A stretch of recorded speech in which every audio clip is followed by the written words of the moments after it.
Awesome. I need to dismiss the kids who are like 2nd through 6th grade if you want to go back to your classroom right now. A special welcome again, especially if you're here because you're supporting one of those graduates.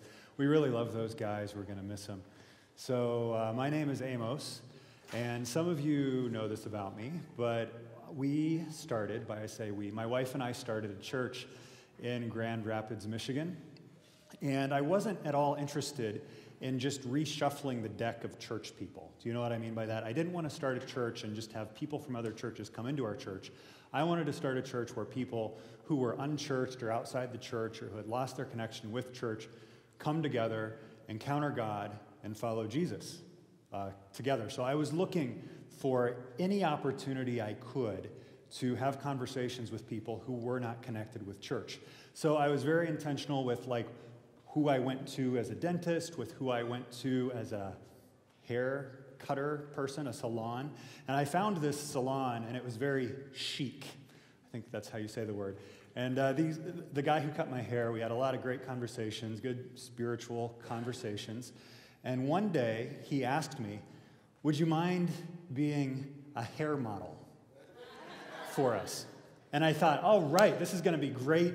I'm guessing I'll get to meet a lot of these guys' friends and, maybe have some spiritual conversations with this new group of people. So I go down to the conference center, and, I'm the only guy, first of all.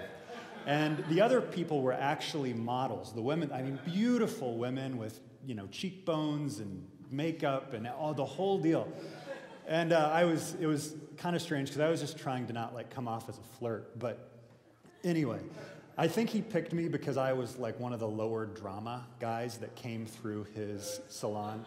But anyway, so the hair model thing, you sit in a chair and the guy cuts your hair in a room maybe about this size. And then he says those magic words. You want to take a spin down the runway? Well, all right, so I've never done this before, suddenly noticed that walking is very difficult. I get down to the end, I give them up. They did kind of like that. In case you don't know what I was doing there, we have a little video to catch you up. Okay, you're not going to fire me for that, I hope. But are there enough people who are about 32 years old that remember growing up on Zoolander? Okay, anyway, hair modeling was not the most effective, evangelistic tool that I engaged in. But it was actually before we started the church plant that we were searching for a city to start this church in. And I was living in Grand Rapids at the time, and in case you don't know, in Michigan we have this trick where we show you the state, and we lived right there.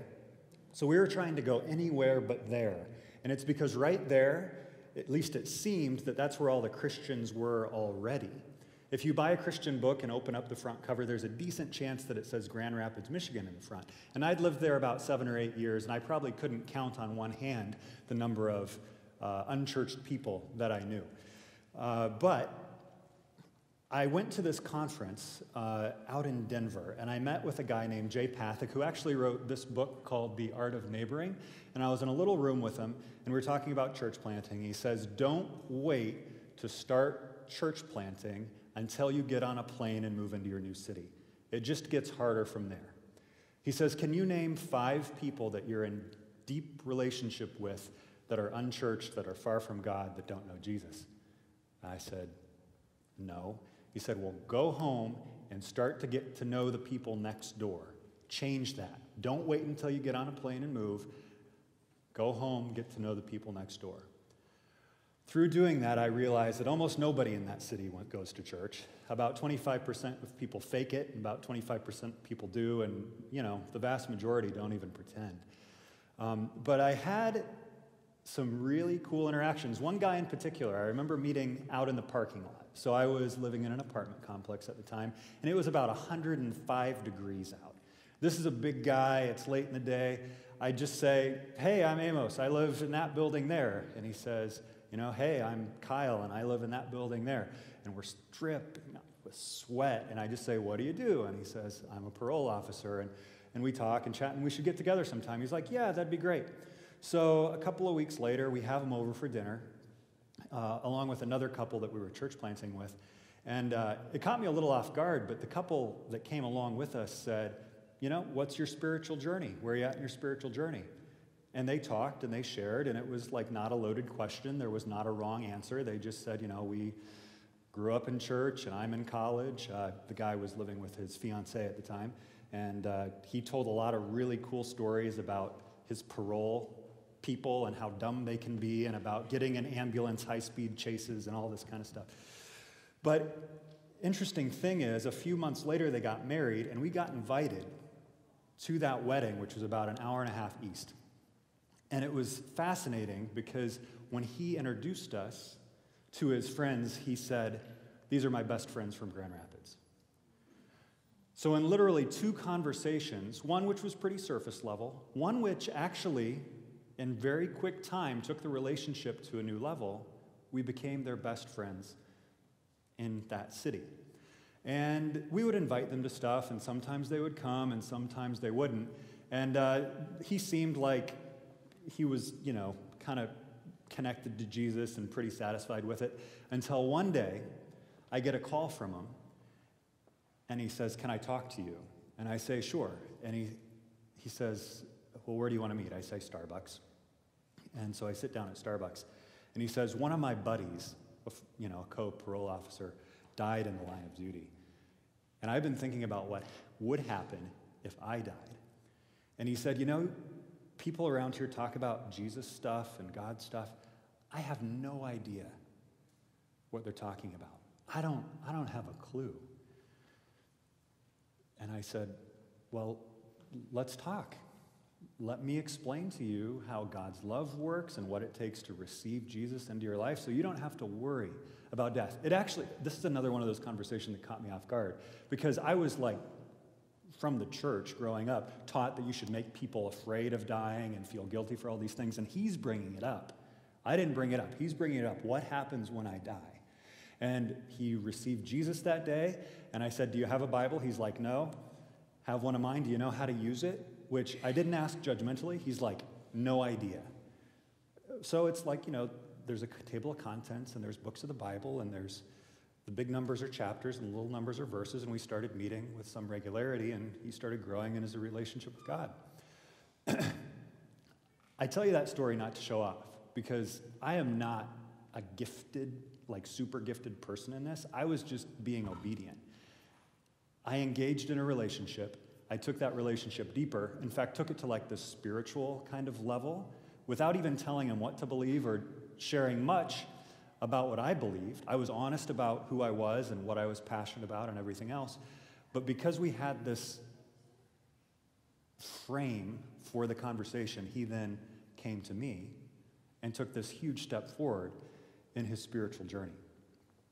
So with that, let's open up, if you have a Bible here, to Matthew 22. You can open up your device.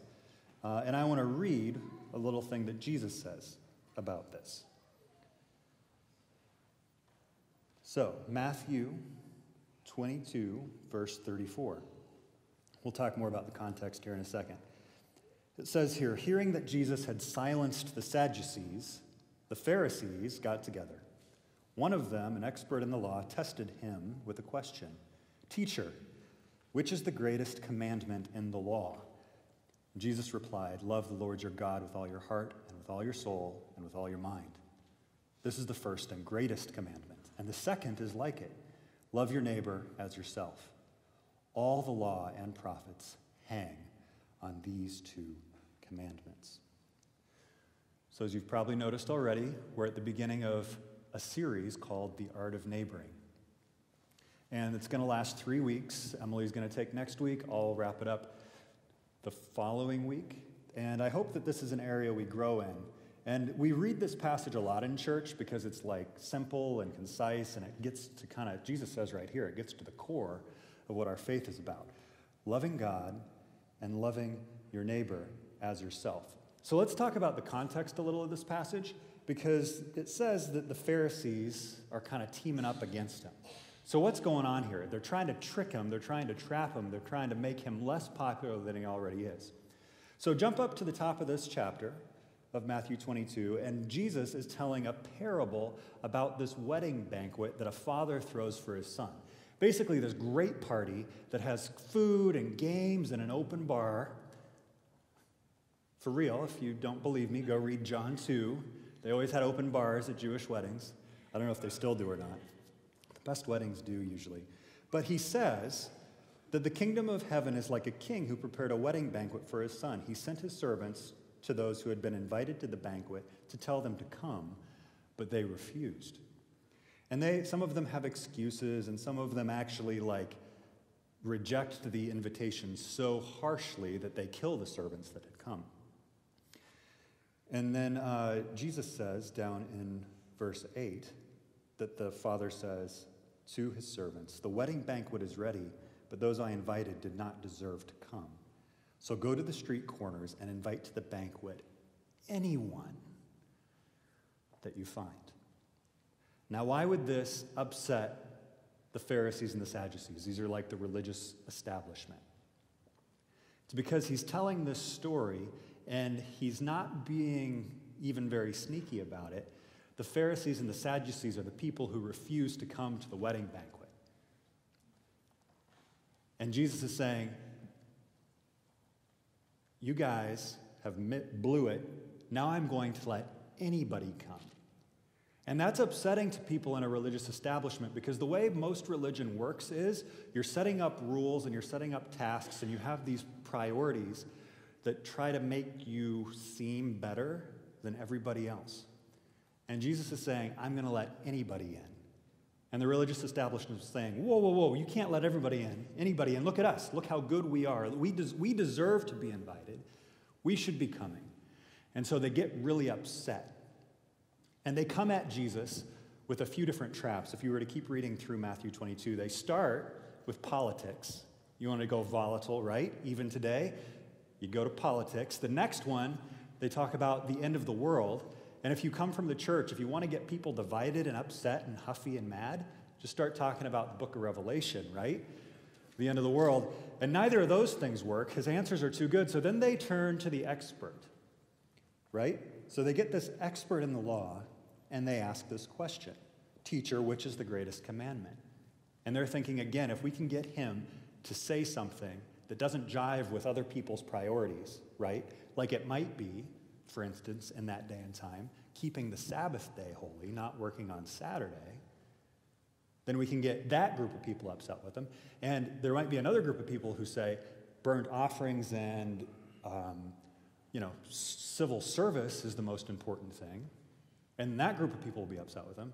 And then another group of people maybe say that, I don't know, something else will get people to turn on Jesus, they think.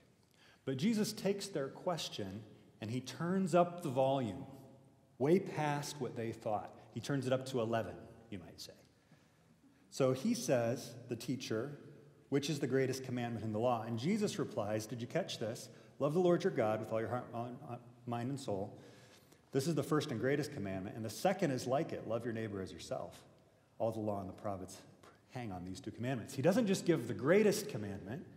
He gives them two great commandments. And he doesn't just say, this is the greatest commandment in the law. He's saying law and prophets. So not just the law, which the Jewish people would have thought of as the first 5 books in our Bible, but the entire Old Testament. Not just what Moses wrote, but what the prophets came and prophesied about and predicted and rebuked and all these other things. Everything, he says, comes down to these 2 things. But it goes farther than that. Does he say these 2 things summarize the law and the prophets? What does he say? These 2 things, the law and the prophets hang on these 2 things. Just like a picture hangs on a wall, or a necklace hangs around a neck, or a man hangs on a cross.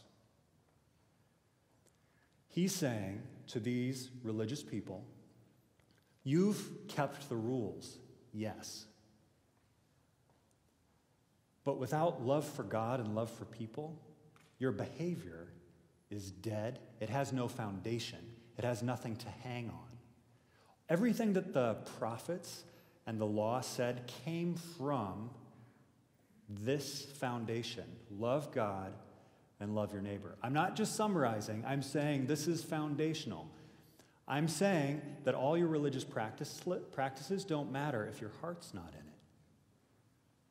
I don't care that much about your behavior, says Jesus. God doesn't care about how well you keep those commandments so much as that you love him and you love others. And this, I think, doesn't just tell us about what God wants from us. It tells us about who God is and how he operates and how everything in the whole story flows. Because what God is trying to do with us, actually, is he's trying to make us more like him.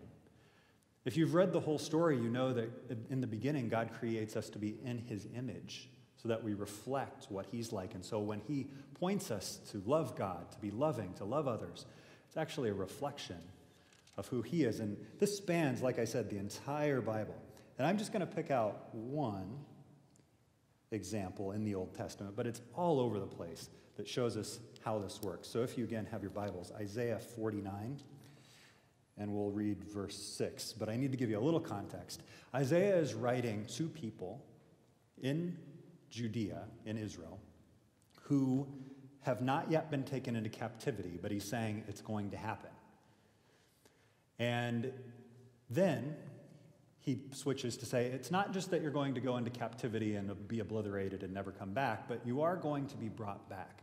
So he's speaking to them, even though they're not in captivity yet, as if they're in captivity, saying, I'm going to bring you back, okay? This is a little confusing. So Jesus lived 2,000 years ago. This is maybe about 2,700 years ago. So just to give you some context. So this is God speaking. It is too small a thing for you to be my servant to restore the tribes of Jacob and bring back those of Israel I have kept. I will also make you a light for the Gentiles, that my salvation may reach to the ends of the earth. Okay, let me translate that a little bit in more modern terms. It is too small a thing for you to be my servant to bring church people to church. We got it? I will also make you a light for the unchurched, that my salvation may reach to the ends of the earth. You see how this passage, written 700 years before Jesus, is pushing people outside of their tribe, outside of their clan, outside of their house, to their neighbors, to different tribes, to people that aren't like them. And God is saying, it's too small a thing if all you do is bring in people that are already connected to me in some way. So how do we get into the big things? How do we get past the too small a thing? Well, let's go back to Jesus. He says these words that we've heard 1,000 times, many of us. Love your neighbor as yourself. What if we took his words literally? Now, if you've been in church for a long time, you've probably heard a lot of sermons on this. There's a lot of things that a lot of people say that I think are really true, right? So when we say love your neighbor, in another passage, Jesus tells a story about, loving someone that he meets alongside the road. And so we turn this passage to mean, love your enemies and love the poor and love, everybody, which is true. But the problem is, when you try to love everybody, it becomes kind of abstract and you're disconnected. So when we say love your enemies, I'm guessing when you think of your enemies, you're thinking about people in another country that you'll never know and never meet and don't know anything about, right? And when even loving the poor, like you might see them occasionally, but you don't know them real well, most of us. So it becomes abstract. So by trying to love everybody, you miss it. You don't love anybody. But what if we loved our actual neighbors? Because what I discovered in my apartment complex is that I typically, without some intentionality, just made friends with people like me, made friends with people at my church who went to my church, who went to a church or went to my school. And then you end up working with people a lot of times in that same kind of mold. And then I went to my neighborhood and realized, wow, there's a lot of different beliefs here. And it was just fascinating to hear people talk about where they were at spiritually. I mean, nothing surprises me anymore. People that were psychics and people that were positive thinkers, and I'm like, it doesn't make sense to me, but okay. But just listening, getting to know the people in my neighborhoods pushed me out of this too small of world where everybody I knew was already inside the church. So we're going to do a little exercise right now. This comes from the book I showed you, but in your bulletins, you have one of these, and we're going to take a little time to do this. You don't have to do it. You can, play on your phones or whatever, but I think there's benefit to this. So this is a map of your neighborhood. I like to call it the neighborhood matrix. And you are here. Everybody have them? Can I see them? All right. If you don't have one, I'll get you one in a second. Okay. So what I'd like to do for the next 3 minutes, just to see how we are all doing in this, is start writing the names of all the neighbors that you know that live around you. Now, you might live in a cul-de-sac, so you kind of have to like redraw the map or flatten it out, or you might live in an apartment complex. So these are the people that live above you and below you and in the building next door or whatever. So if you're too literal, this isn't going to go well. Now, after you get the names written down, you'll notice on the back that I have this movement from stranger to acquaintance to deepening relationship. If you know their names, suddenly they're no longer strangers, they're acquaintances. I'm wondering, just as a personal check, not trying to make anybody feel guilty, if you know anything about them that you wouldn't be able to tell without having a conversation. Like, yeah, you might know that your neighbor drives an SUV, but that doesn't count, you can tell. Or if they like camping, well, that's because, they have one of those camping stickers on their back. That's not what I'm talking about. Like something you would need to know from talking to them. So if you can get that far, the next level, I think, and this is a pretty good indicator of how deep your relationship is with somebody, can you say anything about where they're at on their spiritual journey? The people you know the best, the people that you would call friends, I bet you know something about where they're at in their spiritual journey. And if you don't, maybe that's a next step for you to take your relationship deeper. Now, there's a danger with this, and you know that I don't like turning people into projects. This is not like we're going to be sneaky about loving our neighbors. I don't want to be sneaky at all about loving neighbors. I would be the first one to say in my neighborhood, I want to know my neighbors. I want to be there for my neighbors. I hope that you're here for me, okay? So even if you're not motivated by Jesus tells us to do this, it's still just good neighboring. And we'll talk more about this later. But okay, so there's pens in your little packets in front of you. We're going to see how far we can go with this. We have a timer and some music. If you don't have one of these, raise your hand and I'll bring you one, okay? Starting now.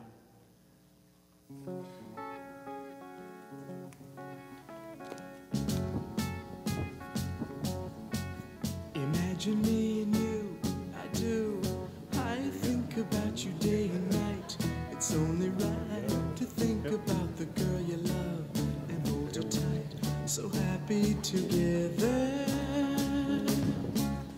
If I should call you up, invest a dime, and you say you belong to me, so lose my mind. Imagine how the world could be so very fine, so happy together.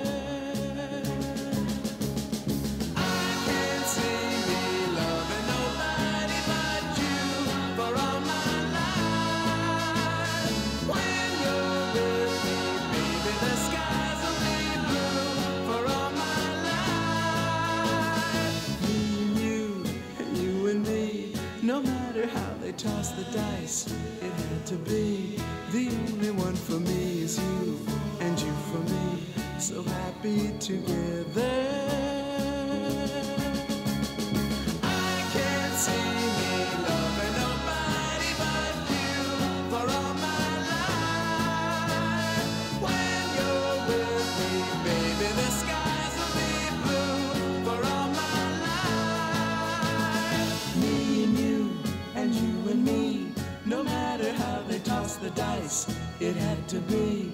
The only one for me is you, and you for me, so happy together.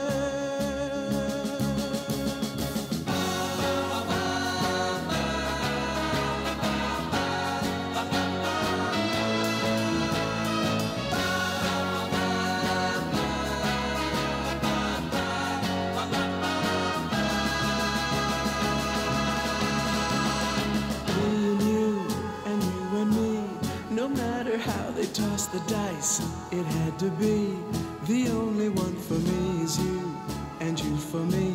So happy together, so happy together. And how is the weather? So happy together, we're happy together. So happy together, happy together.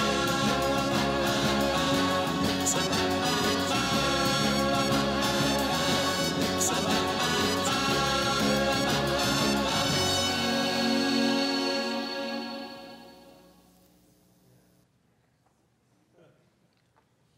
I guess time's up, pencils down.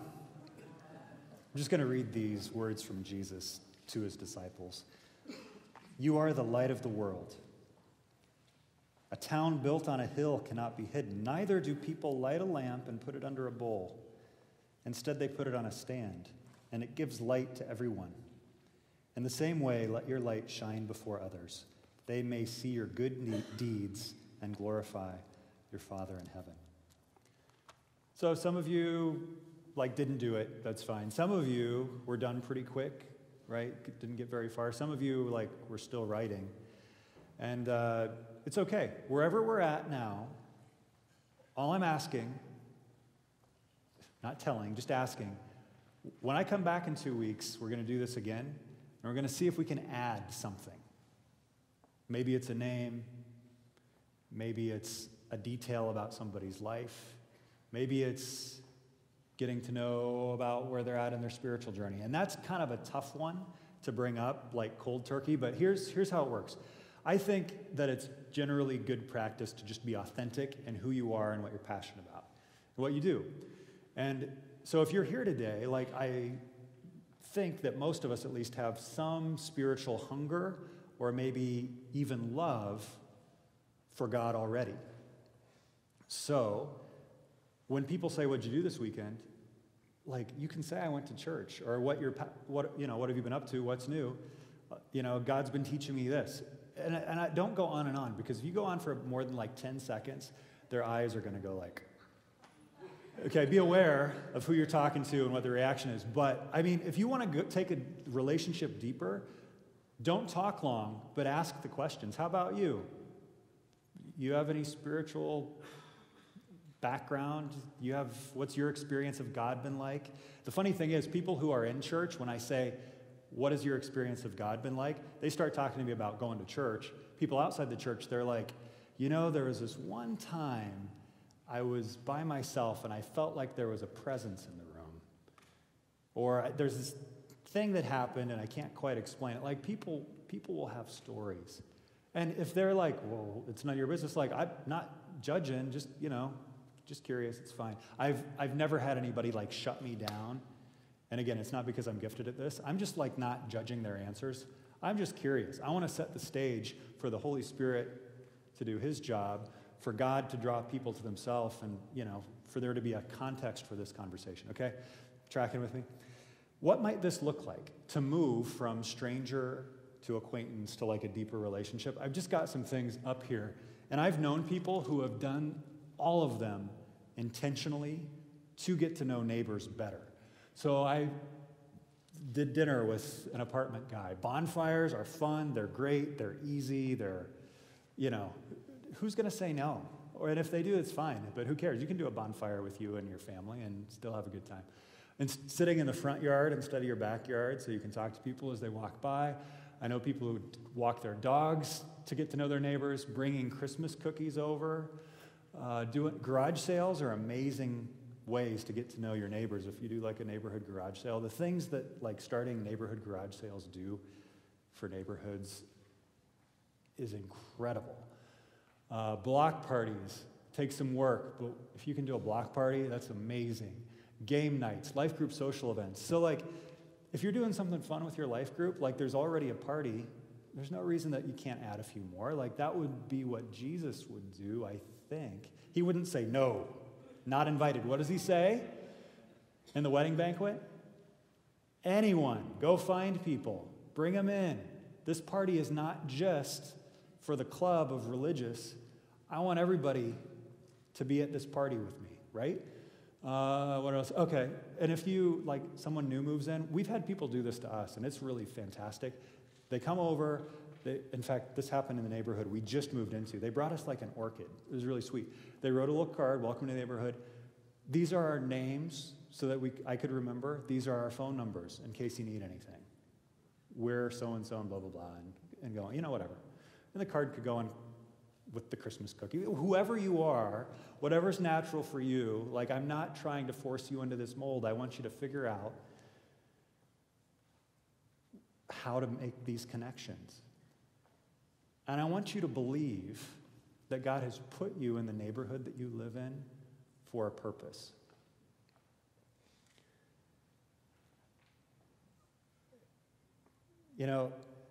There's benefits to neighboring. And I'm going to, I guess, talk about that in a couple weeks. But I do want to just, ask you the question, what are you here for? What do you live for? What are you pouring your life into? What are you passionate about? And one of the ways I think that we can answer that question is if you were to imagine that you're, stuck waiting for a train, and the train is an hour late, and you're by yourself, and there's no internet, and there's no music, and you're just sitting there in your own mind. What are you dwelling on? What are you thinking about? And that's, for me, at least, that can be kind of a gut check, because I realize I'm thinking about a lot of material things, and I'm thinking about remodeling my house, and I'm thinking about all this stuff. And then I realize, in myself, I need to repent and realize that I want to actually be more about God and what He's doing in the world. So what are you living for? Is it just for yourself? Is it for your kingdom? Is it for your house? Or is it about more? Is your heart beating with God's heartbeat in the way that He loves the outsider, that He's willing to invite anybody in?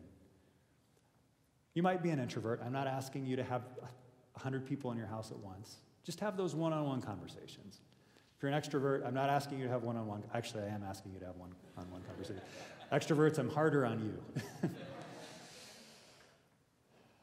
Because, we were made for relationships. We were actually made to love our neighbors.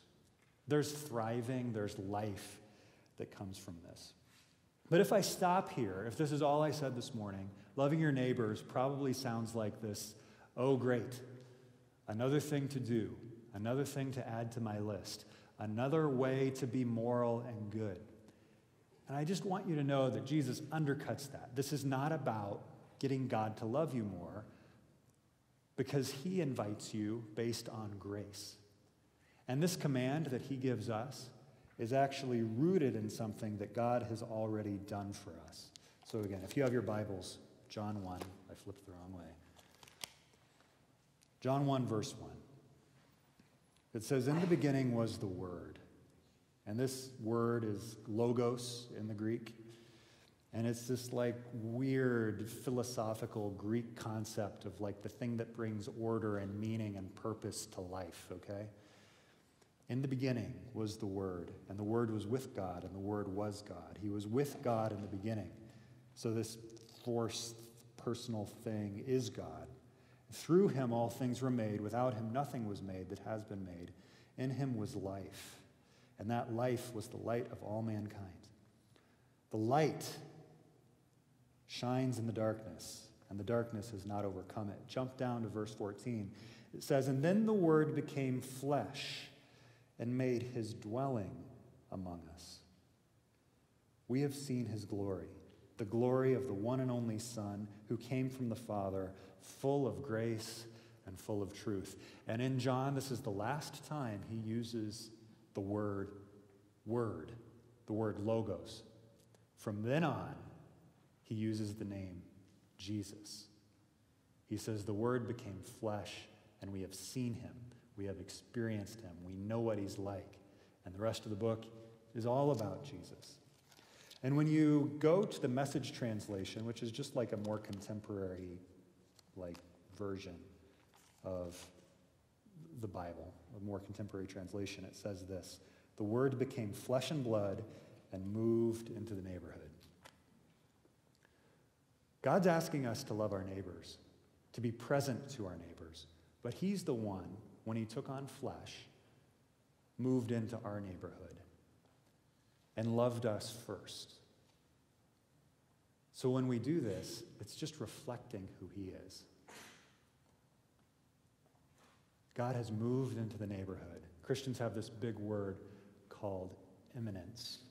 Immanent. God is immanent. It means that God is near. It means that he's accessible.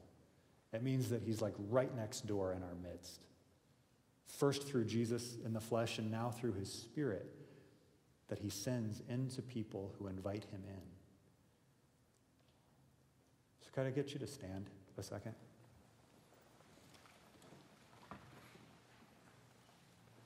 I would invite everybody to close their eyes, take a deep breath,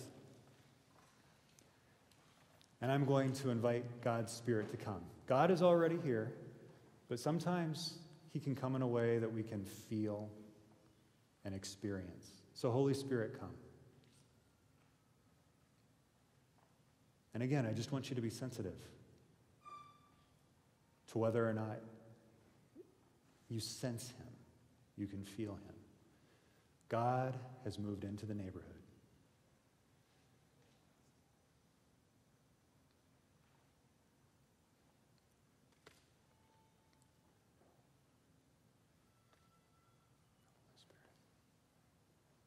And I want to ask the room,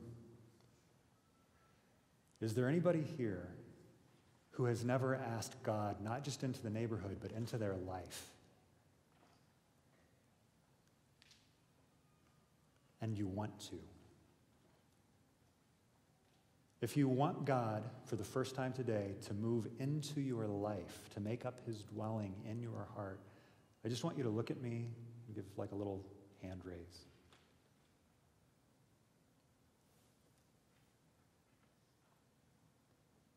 No one's going to come after you.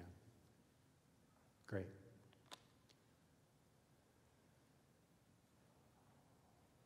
God, fill this room with your peace.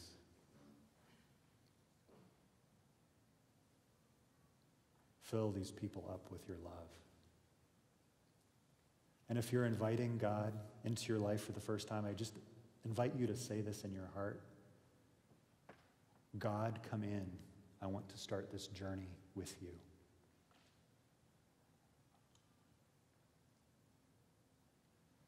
If he's been in your life a long time, say, God, fill me up. I want to keep going on this journey with you.